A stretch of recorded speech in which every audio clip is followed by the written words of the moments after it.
So would you say that it's wise to continue to follow your passion in terms of a career, or would it be more wise to follow what you're good at? Or maybe is it a balance? Great. What's good, y'all? Welcome back to another episode, Pop 1021, Powerful Optical Perspective. You've heard about us. It's been a while since we've recorded an episode, but we're back. We're excited. If you haven't heard about us, welcome to another episode. We talk about things that are spark our curiosity and they may lead to something that's controversial, or we're just talking about something to provide a new perspective. With that being said, we have an amazing guest, an amazing speaker to the side of us. So let's have him introduce himself. My name is Brendan. I am a graduating senior at the University of Oregon, and I used to work with Mario. So that's who I am. Amazing guy, amazing musician. Can Oh, no. legit adjectives for this guy, but I don't know if I'd go that far. like God gave this kid an amazing talent, and yeah, I can't sing, he could. Thank you. That ties actually does not so much music, but in terms of gifts and talents, that ties into our episode, specifically crafts. So we talked about an episode prior. Shout out to Brendan's story. If you haven't listened to his story, you should check it out.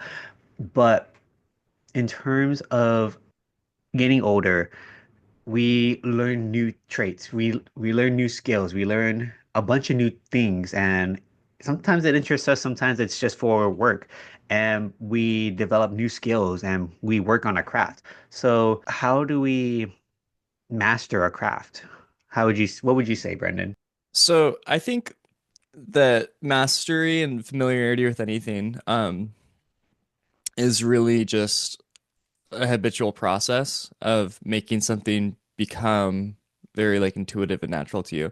I think language is a really good way to conceptualize this. For instance, like when you think about language and the syntax and the grammar, it's what we're doing when we speak is actually incredibly complex, right? We not only have to think about how to properly enunciate the words, but also any vocal embellishments, any delivery, how am I talking with my tone? And even just articulating well, like an idea, especially like very um, ambiguous or like abstract ideas is a pretty complex thing to do. And yet we do it pretty naturally and intuitively, wouldn't you say, right? Or m most people ideally. And so, Yeah. and anyone knows that if you try and learning a new language, it's incredibly difficult. Like, and you really have to think about it and be very intentional when you're learning. And I think it's the same thing with any craft. It's anything that we do that is new is not intuitive. It doesn't feel natural. It's this conditioning of your mind and your body to make something become natural, to like ingrain it into like your being, so to say. I was telling my friend who's learning guitar is the best way to practice guitar is to just like habitually and to continuously doing something until it's just so ingrained into your brain. Like when you're learning a new skill, are you familiar with the idea of desire paths? Do you know what desire paths are? No, help me out with that. Desire paths are like if you're like on a trail or even sometimes like in like community areas, desire paths are natural paths that are formed that aren't part of like planned infrastructure. So like on a trail, it would be like a side trail, like a path not intended in the original plan of the trail, but it's one that people wanted to take so often because it's either quicker or leads you somewhere that naturally like the foliage will die out there because people have walked on it so long. So if you've ever So it's you could say like it's like with hiking, we say a man-made trail. You always want to stay on the path, but sometimes we cut paths, and because that path has been used so many times, you see that being That formed. is that is exactly what it is, yeah. And it's specifically on areas where people deemed it like they wanted to walk there specifically, whether it was because it took them somewhere they wanted to go or because it was just quicker. But what I said is like anytime you're learning a skill, like you're technically like creating a desire path in your brain is the best way to think of it. It's something that like your brain isn't used to, but the more and more you do it, the more defined that path is and the clearer it will be, so to speak. Interesting. And it makes sense too. You hear, well, I see you saying a lot that sometimes a lot of us, especially like older siblings, we are carving paths. We're creating opportunity and options for our younger siblings and even people that are looking up to us. And it's Hmm really difficult. It's intimidating because we don't have any guidelines. We don't have any, or guys, we don't have any roadmap of what to do. These are new hmm territories that we're getting ourselves into, specifically with hmm skills too. Yeah. And if you think of like human knowledge, like our what we understand and know collectively, like as like a collective human consciousness, which I think is helpful to think about that in some ways, is that that totally is like correct. Is that like when you're in community, actually, other people's knowledge in a lot of ways does carve the path for your own knowledge, you know, like a student only knows so much as they can either learn on themselves, which takes a really long time and is pretty difficult to do. It's not a very intuitive thing to teach yourself something, or whatever a teacher can share with them. You know, those are the two main ways that people get knowledge, if not the only like two ways. I don't know. I'm not gonna say those are the only two ways to learn something, but Yeah, right. Like those are the only ways, no other ways. yeah, but that's how we mostly learn things. I either teach myself or someone else teaches me, you know? Yeah, in education, we say, well, not everyone nowadays, but there used to be a big saying that experience is the best way to best teacher. hmm Students and adults, we learn the best through just trying it out, trial and error. And of course, not all skills allow that opportunity for us to do trial and error, such as like being a doctor, being a surgeon. A hmm lot of us, we actually do need to go to medical school to learn the terminology, to hmm receive those specific funds, specific hmm knowledge and information so we can apply it. Like for me, mathematics, my siblings needed some help with mathematics and just having so many years of experience of learning math and teaching math. That's a big thing too. Learning and teaching are just different things as well. I was able to break down a simple question in like 5 seconds to my sibling, where another sibling of mine who doesn't have that math background took a few minutes to understand what the problem said and then being able to translate that information so so our sibling would be able to understand what was the question. Yeah. And when you think about it too, education really is just an exchange of information, or maybe not exchange, but like a sharing, or like a Mhm.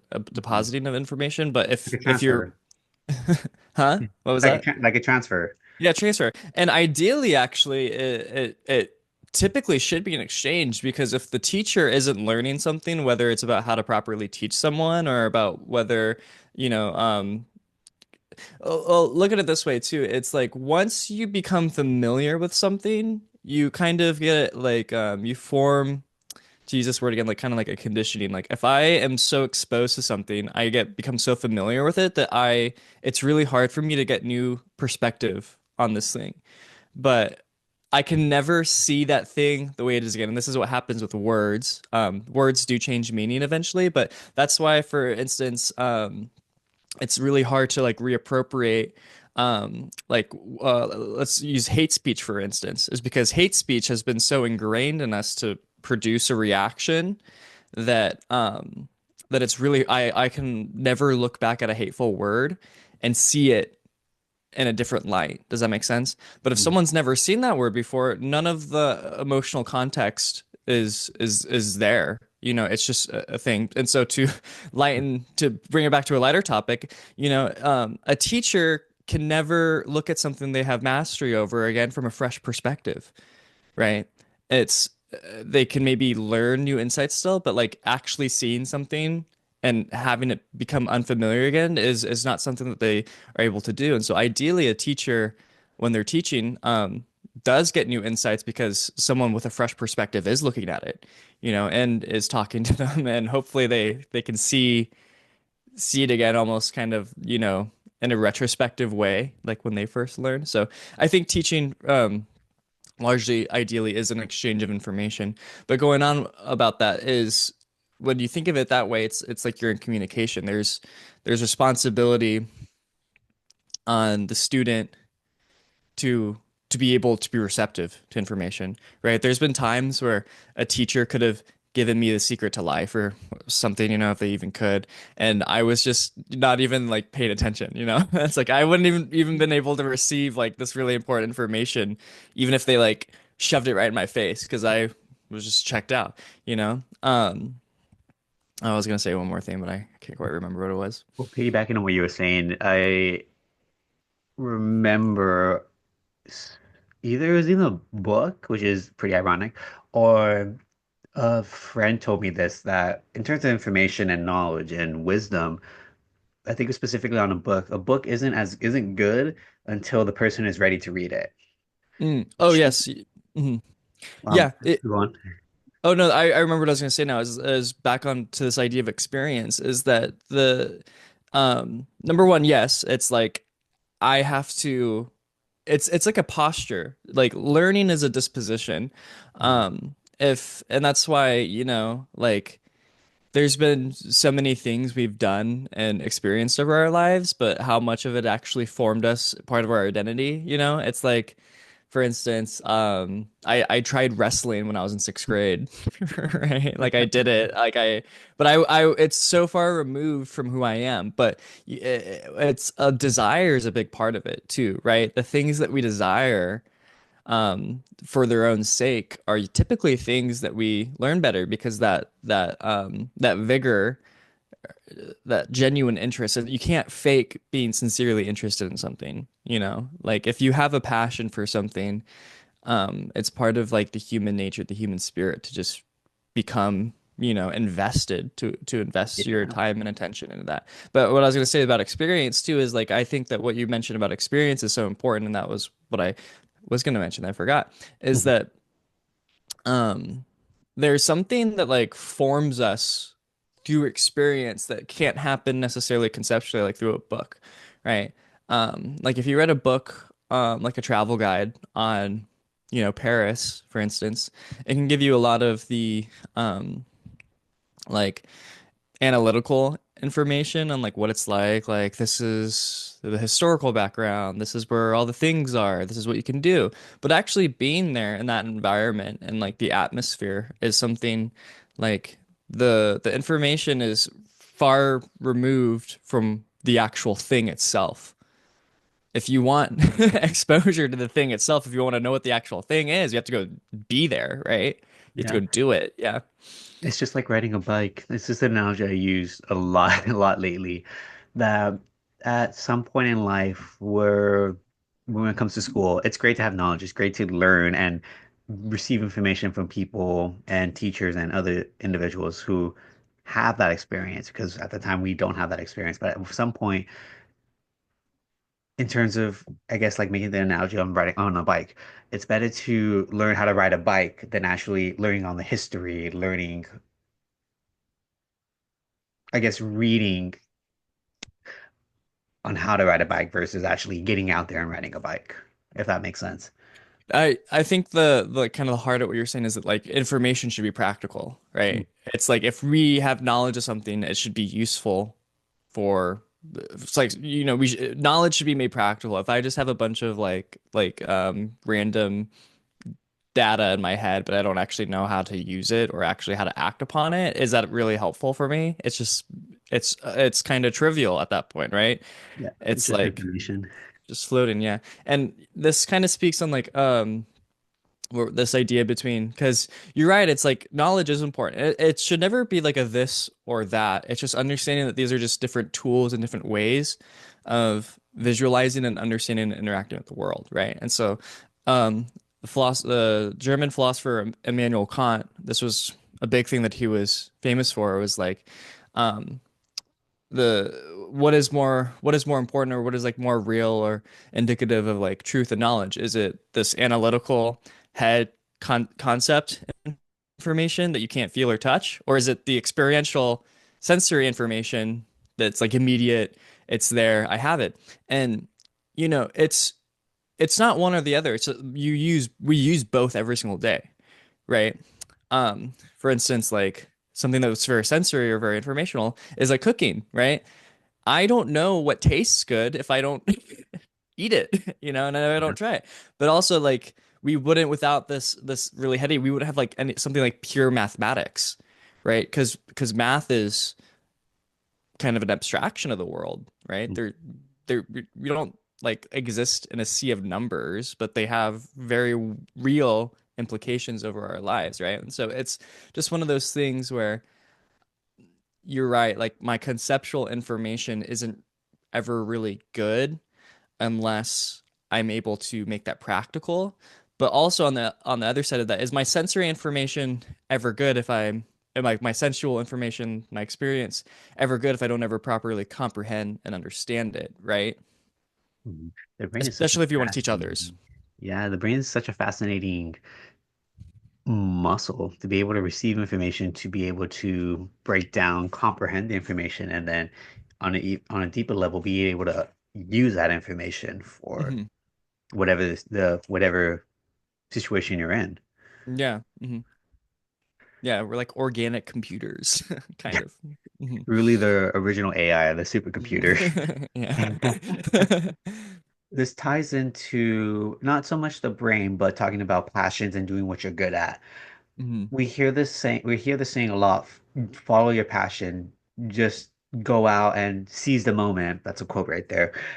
Though in reality, a lot of things that we like, that interest, once it becomes tied to a monetary value, that passion eventually dies out and we get burned out because we're relying on that passion to produce constantly.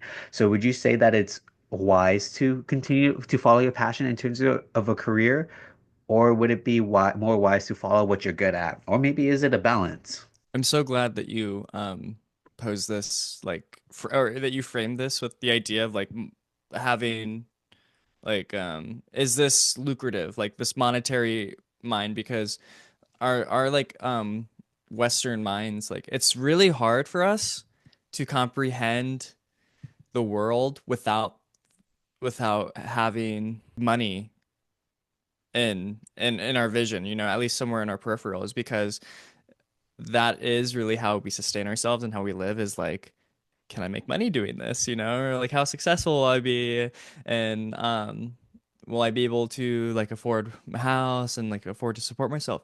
And I think it's one of the greatest tragedies of living in today's culture is because, for instance, like I will give us this, is that before in older times and different socioeconomic um systems, is you don't you didn't really have much of a choice on what you wanted to do or what you didn't want to do. You're kind of born into your class, you were born into your vocation, and what your father was, more or less, you likely were, and there's no like social mobility.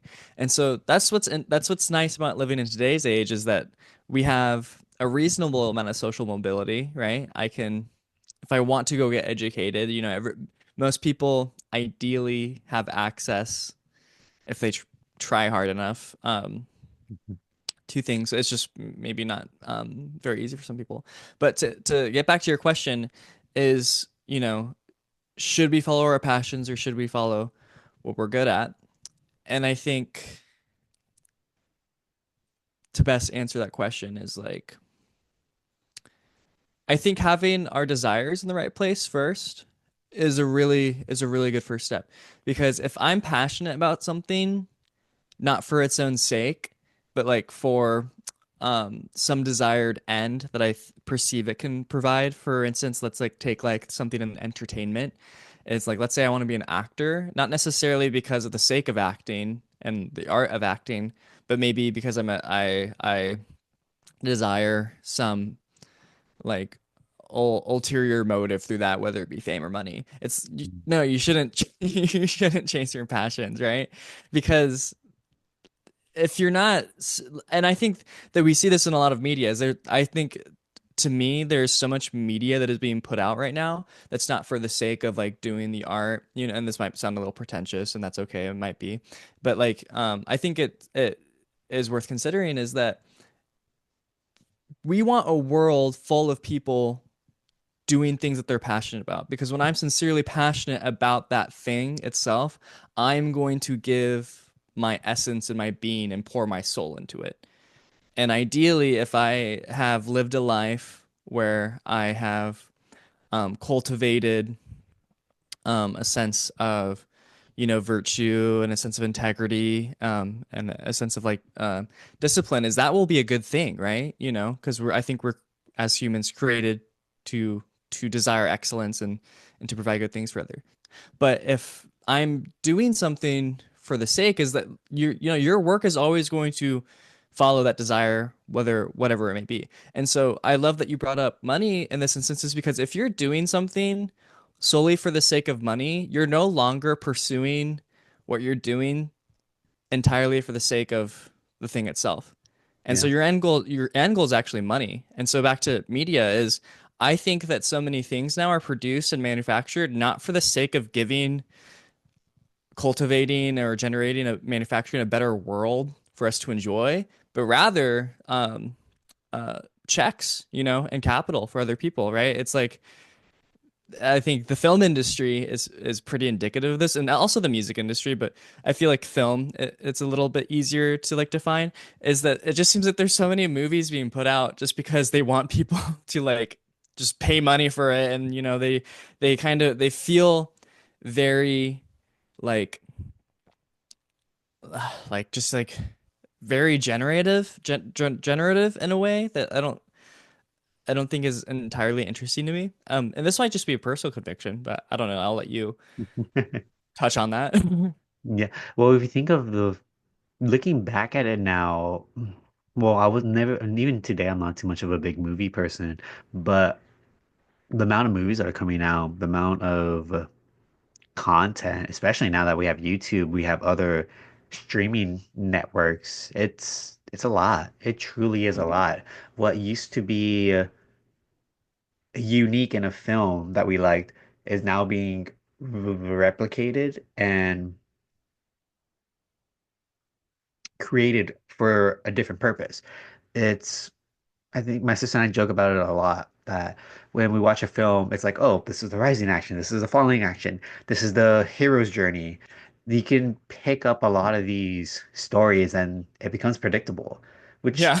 it takes away that joy of like watching films. But tying back on the passions and doing what you're good at, content creating is a big example. I love creating content, whether it's photos, whether it's doing podcasts, whether it's just getting creative. And I've seen a lot of people, especially on YouTube, that once they start making money and creating that revenue, you can see that shift and transition going from something that they love to do for fun. Smosh, Nigga Here was another example.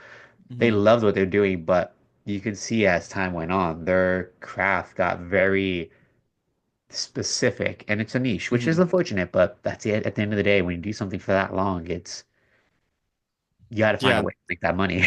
Exactly. And I'm glad that you brought all that up, because it actually, like, when you're talking, I like realize I'm like, I think I'm talking a bit too roundabout in a way. I like want to be a bit more like precise and specific with my language. Is that I think that like you are diagnosing it like perfectly, right? It's when you think about like, what is my goal? What am I supposed to do with my work, for instance? Like, what am I supposed to do with my career? It's I believe like firmly, number one, that it should be something that is beneficial to others, right? Because what else do you have to contribute? Anything that you do for your own sake, it's gonna die away with you, right? There's to me there like I don't want to like speak in like very like in determinism, because things are very nuanced, and like obviously we do things for ourselves and that's not necessarily a bad thing.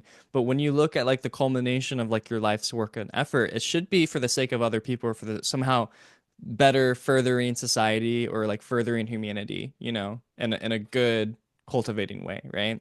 Mhm. Um and so with that in mind, there's a lot of things that you can do and should do that do that, but also are very satisfying and fulfilling to you. And I actually think that it's not like this one thing or the other. It's like if I think that when I self-realize, like self-actualize myself, if there ever is a thing that I'll do in my lifetime, but like the world is going to be a better place with the best version of me in it, because I'm going to be fully equipped to give myself back into the world, you know? And that's what community and relationships are. It's like when I'm the best version of myself, you benefit the most as well. Like, and I talk about this like with like cooking, for instance, you know, like when a cook is like sincerely doing what they're passionate about, that is a good thing for you because then you get to enjoy delicious food. And it's the same thing with any other art or craft, you know? When the architect is the best version of the architect, it's they will produce the best buildings Mhm. and yada yada yada. The list goes on. And I what I'm glad that you are bringing up is this the you know, it's almost like the economic arrangement that we're in is actually not as beneficial to our culture at the very least. Let's just say let's just start with culture now because it heavily influences the decisions that we make with our work, right? We're no longer doing things for the sake of constructing the world in ways that we desire. I'm gonna use like the word transcendently. That's kind of a loaded word, but you know, like I think when you're talking about like content create, like how much content do you consume that is just like just feels like raw junk, you know? It's just Yeah. it's solely its sole purpose is for like immediate gratification because what it's all based upon engagement, you know? That's Mhm. not introduced and this is what I'm going to say is that like it almost seems that we're like scared of new ideas because new ideas can be challenged and be rejected and um you know, and if that happens, if like, you know, if I bring something new and it's challenged and rejected and people don't engage with me anymore, how am I going to make money? So we just we ignore it. And we like stagnate acting like it's something that that is like dangerous to us somehow. When in reality, I think that this like social stasis that we're in is even more dangerous. Yeah. I The mean, inconsistency. It's a little dangerous. yeah, I mean, in my opinion, we're living almost kind of like in a cultural decadence, is because it just feels that like we're kind of, um, you know, sitting in the bathwater a bit too long. If to use like bad language, you know, like there's never going to be a perfect time in human history, but that's why we are constantly evolving and changing and like moving on. But it seems that like we are very much stuck in the mindset of like, what is the best? How can I make the most money out of my work? And I think that that challenges that's usually counter innovation, Mm. which to a lot of people that might be a bit might be a bit contentious because our mind thinks that capitalism breeds innovation. Mhm. But I think that I would say that the time that we're living in now is kind of indicative that it actually might not be that as straightforward as we think it is, right? Definitely. In the West, I've lived in in a few other countries for a little bit of time. And it's interesting how much slower pace that part of the world is, Yeah. where especially in California. I know you've been, well, Hmm. have you lived in SoCal for a little bit? I've been, but I've never lived there. Mm-mm. Oh, okay. So Mhm. I'm like, and I know NorCal, and then even where you're at right now, I'm pretty sure it's a lot slower than how it is like in SoCal. Because like even when I went to NorCal and Central Cal, drastically slower. It's fast paced, but something about LA, something about SoCal that's just nonstop rapid pace. I'm pretty sure New York Mhm. is another one too. That's Mhm. just everyone's hustling, everyone's on that grind, and that feeds into that idea that we're in a capitalist society. We're trying to find ways to make money. It's unfortunate, but that's how we are. It's that we're like anxious and I think that we lose sight of things. And I was talking about this to a friend the other day. It's like our minds are so like, you know, post industrial revolution, post enlightenment, our minds are so fixated on like how can I make things as practical as possible? How can I make things as streamlined as possible? How can I increase our means of production? How can I increase capital? How can I increase innovation? We've totally lost sight is that that's not the purpose of any of this. You know, the purpose of your life is to enjoy it and to be compassionate to others. And I think that that needs to be reflected upon the you know, the social contract that we're in. if that is the goal, you know, and we can argue this is could be this whole conversations. What should we do as as a society, as humans? But you know, I think that's a really good start. Is enjoy it, be compassionate to others, because it's all we really have, you know, is each other in our own life, and it's that needs to be reflected in our cultural arrangement, right? Um, we're pitted against each other, more or less. You know, I mean, it's not that barbaric, but sometimes it is, right? Yeah. And that pushes us, and I want to, you know, touch base because this is the, you know, that pushes us away from our passions. That pushes us away from our goals. It's we aren't encouraging, and this is the thing is that we need to be encouraged and empowered by other people because we're not self-sufficient creatures. We need to be encouraged, empowered, and helped by other people into our passions, into our callings, into our work, right? And the Right. fact that we're not is you know, it breeds like there's just an anxiety on us. Like I need to do this well in school. If I don't do this well in school, I'm not going to get offered a job. I'm not going to um if I don't make this much money or get these promotions or get into this industry, you know, like all my work is for nothing. And then Right. people change their careers, they change their lives, they change their identities, and it should never have been that way. Our goal is to be to help people discover new experiences, to get as educated as possible, and to help them find something that they like doing and that they feel realized doing. And because when we do that, when you push people into work and things that they genuinely enjoy doing, it's we shouldn't be shocked that people become good at what they like to do, right? Yeah. Yeah, it just ties back to what we were saying earlier that if you like something well enough, you're willing to make time, you're willing to make sacrifices to hone that craft. Yeah. And that's what we're saying is that it all comes down to like purpose and intent, right? And this is something that I want to like come back on to is that like we have to operate kind of on a detached sense of ego when this happens is because if you fear that you're not going to be um like publicly recognized or like get pray and you know these are all natural things to want, you know, I'm not saying these are bad things, but you know if you fear that like if something like I'm not going to be recognized, I'm not going to be seen as successful, um are pushing you away from doing something, it's your intent might be in the wrong place. You know, it's like the firm conviction should be that this is what I enjoy to do, and I'm going to do this for the sake of other people as well. And I believe that those are things that are kind of intuitively planted in humans by nature. Um, because I think that we're communal beings. Like, I think that we do derive pleasure and, you know, self-actualization by being useful to each other, right? Yeah, being able to be seen and be part of society or part of a group or an organization or something. hmm Just having Yeah. that connection. hmm You mentioned earlier, and that this is a great segue for our last question.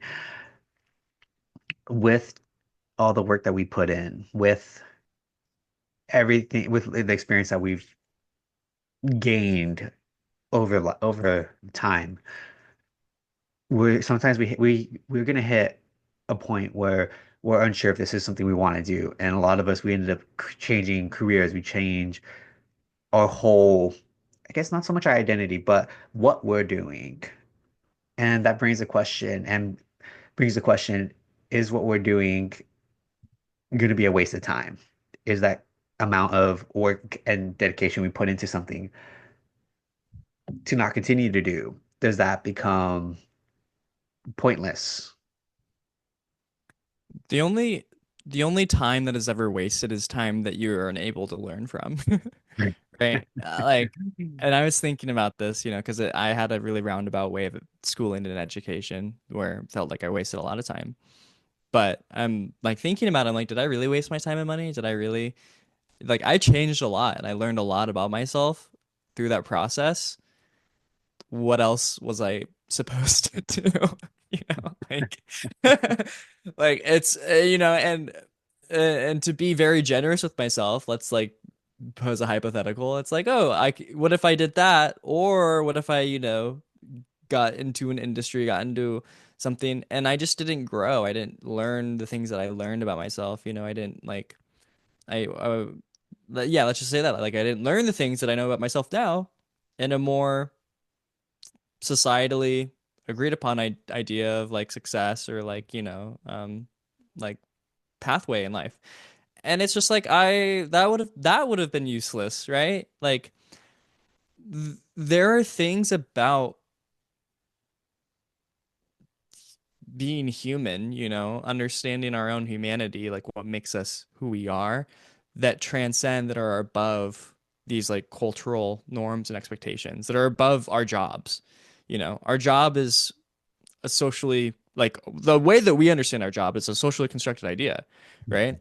Like work and jobs aren't abstract concepts, but the way that we have arranged them, like that is socially constructed. That is imminent to change eventually, probably, Um, the only time that you waste is just time that you aren't able to learn from, that you aren't able to apply to your next day, to your next experience, Um, and I was trying to remember this quote. I've been trying to think about it forever. There was like, I think it's Oscar Wilde, and I'm gonna paraphrase because I don't really remember how it goes, but it's basically like if you know who you are and what you want to be, you become that thing, and that is your punishment. It's funny because he says punishment because you're just like, well, if you want to be that thing, then and you become it. Why is it a punishment? But it's because, the person that's determined is the person that never changes. Mm, If your identity is like confined into this one thing, you can never escape that. yeah. What you resist will persist. Yeah, and if we are so much more than our vocation, it's like let's put you as a random job. You're an accountant now, Mario, the accountant. But it's like you're so much more than that. Like accountants are people, many are fathers or their mothers or they're a friend to other people or maybe they like to fly fish or who cares what they like to do. But there's a whole like depth to who you are and who our identity is that's never defined by this one thing. So if it's the person that is indefined, and this is the quote, and I don't care if you agree or disagree. I'm just mentioning it because it's interesting. But the person that doesn't know what they are, that's that's the reward, is that they can become anything that they want at any time, right?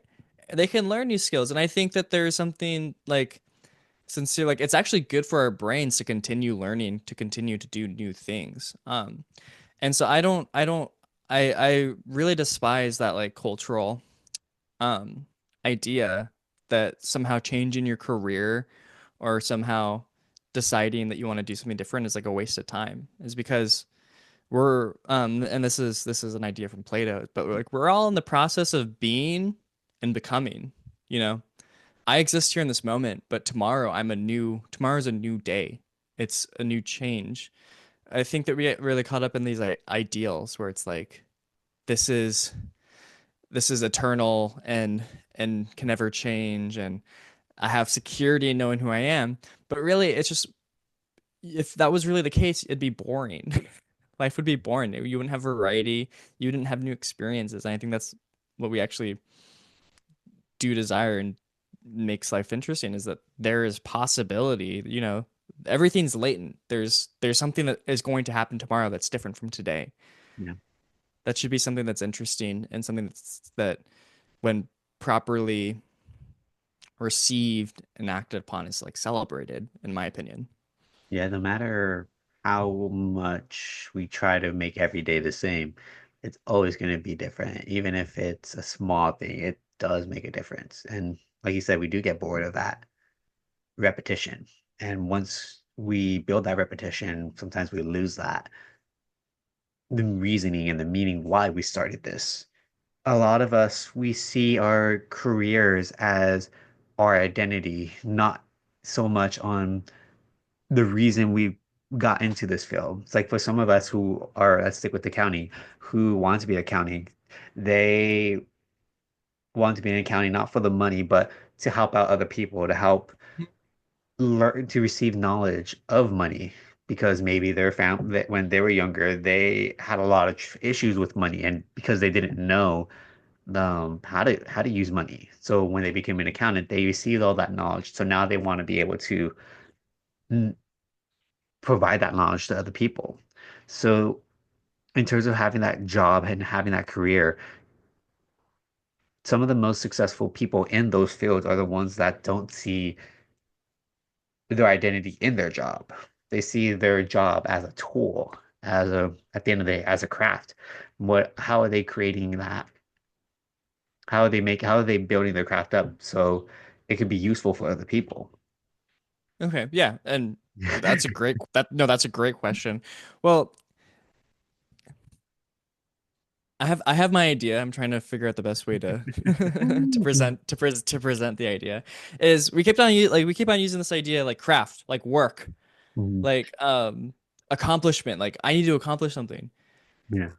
Have we even defined what the purpose of that work or like what that craft or like what those accomplishments are? No. Yeah, right. And so, and this is what's tragic is that so many people live their lives kind of with this very like with that dogmatism. Mhm. I'm doing the thing, and it's like, Yeah. what's the what is the What is thing? it? What is What are you it? doing? You know, I don't have a great I don't have the perfect answer. I think that's the thing. Well, let's talk about it this way. We'll talk about the thing as the thing. Like this like kind of abstract.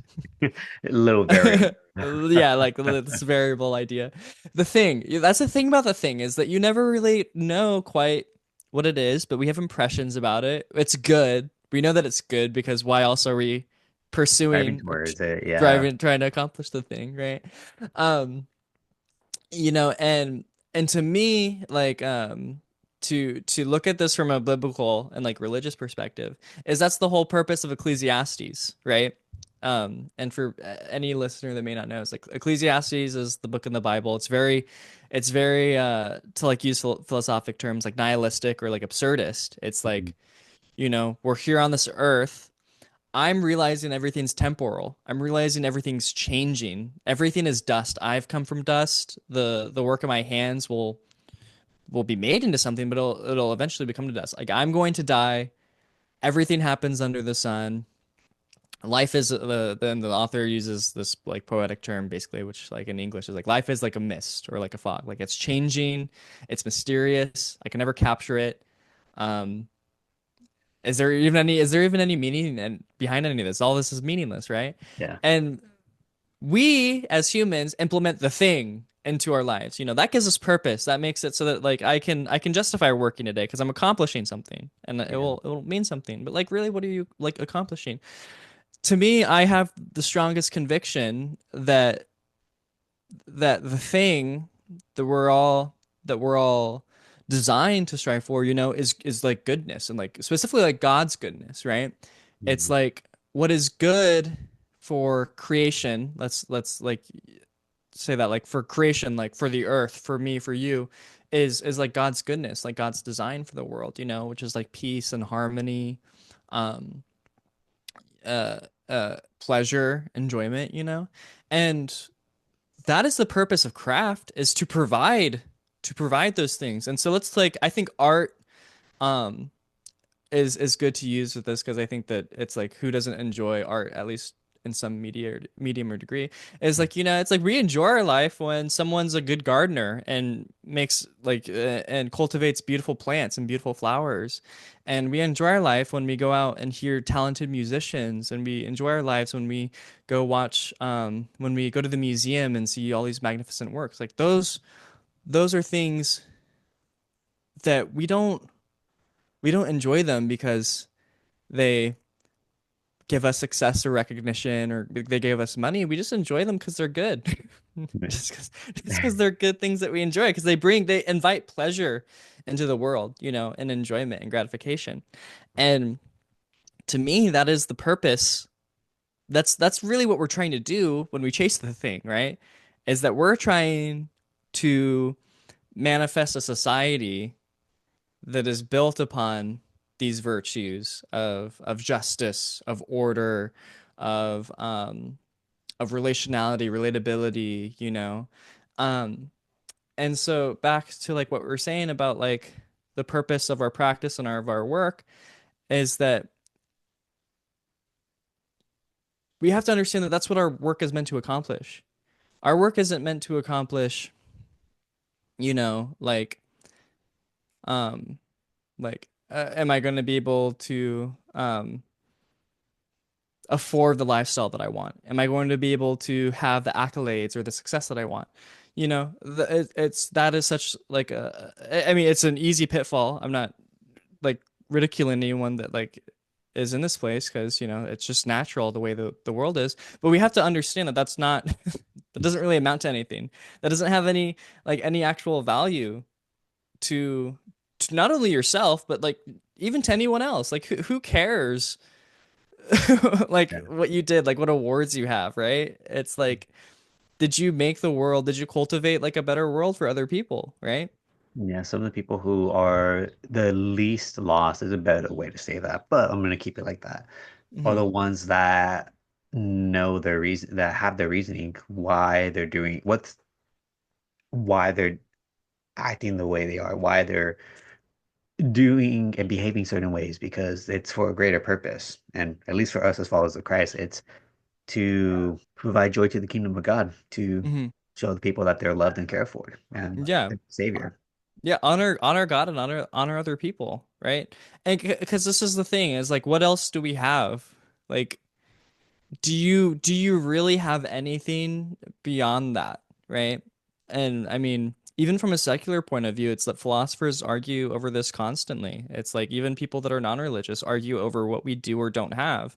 And it's gotten to the point, you know, it's gotten to the point sometimes where people have become so convicted. I'm not saying that this is what every um person that is secular believes or you know the universal consensus, but it's kind of the point so to some people that there is we don't have anything, that there is no meaning, that there is nothing. And then to other people it's like, oh well, we can construct it. It just, you know, the universe can't give that to you, you know.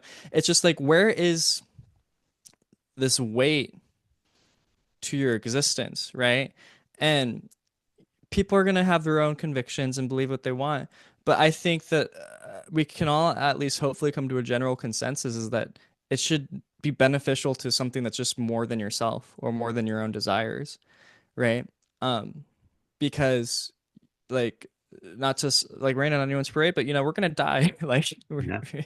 your life's gonna end. And the things that you wanted for yourself are gonna go to someone else. You know, like maybe people will write about you in a history book, but like no hate to other people that like did really accomplish monumental or did like you know had some monumental accomplishments for humanity, but you know, it's just like someone had to do it, right? Like thank you. Like I have a better life, but you know, my life's I'm still living, I'm still going on. It's all I can offer, you know, and that's the thing is like those were good for me. You know, that someone actually accomplished and did something. I don't care how much someone like lived to feed their own ego their entire life, right? And I think that we can actually, I'm not going to name any names, but I think that when people do that, we perceive that. And it actually discredits a lot of people, for instance, right? It's like honor, honor, like all good things pay their own wages. I don't need to attach like some societal or like social constructed idea onto a good thing to make it worth more. And if I start pursuing that thing, for instance, like fame and success, it's actually usually that corrupts you in Yeah. some way. It ties back to Um, like the content creating. Most people who find money and fame more than what they originally started, it loses that magic. it suffers, you know, Yeah. like that's the paradox of it. And I think that we need to shift our affections as a culture back onto that, where it's like, you know, you know, worst case scenario, uh-oh, like people don't recognize you as much as you wanted in life. I mean, like it wouldn't be a good feeling, Yeah. but if that's the only reason why you're doing something, you like you need to like sincerely consider like, do I even actually love what I'm what I'm doing? You know? Yeah. got to get down to that, really to what's the reason. Yeah, because if you sincerely love something, you wouldn't want to corrupt it with these things. As I think that if you understand, if you have this idea, this notion in your, that this thing is beautiful in itself, that it is good, it is good for its own sake. I don't need to attach anything onto it to make it better. Like I love it the way it is. I'm going to pursue it the way it is. I'm going to engage it on its own terms, not make it into something that can benefit me for my sake, you know. Yeah, and that will wrap it up for today. So, a lot of stuff. If you guys are still unsure where to go, just really sit down, take some time out of your day to define your reasoning, define success. And it's going to change. It will change, though it won't always change drastically. Sometimes it just adjusts. This analogy someone gave me, and I've been using it a lot lately, is you want to be a bamboo tree. You want to be able to set your foundation, set your roots, because once those roots are set from a bamboo tree, the seed, I guess the stem will grow, and eventually that bamboo tree is very difficult to break. It still moves back and forth, but that's because it's flexible. It adjusts. And just like us, once we have that foundation down, we're able to adjust and pivot whatever's going on in life. But at the end of the day, we still know who we are. So Set your foundation on Jesus Christ shameless plug. Check them out too. We don't keep force, but we highly encourage. and keep following the thing. Keep pursuing the thing. Keep following the thing. Moral of the story. With that being said, pass a smile, stay safe, always be awesome. See y'all next time.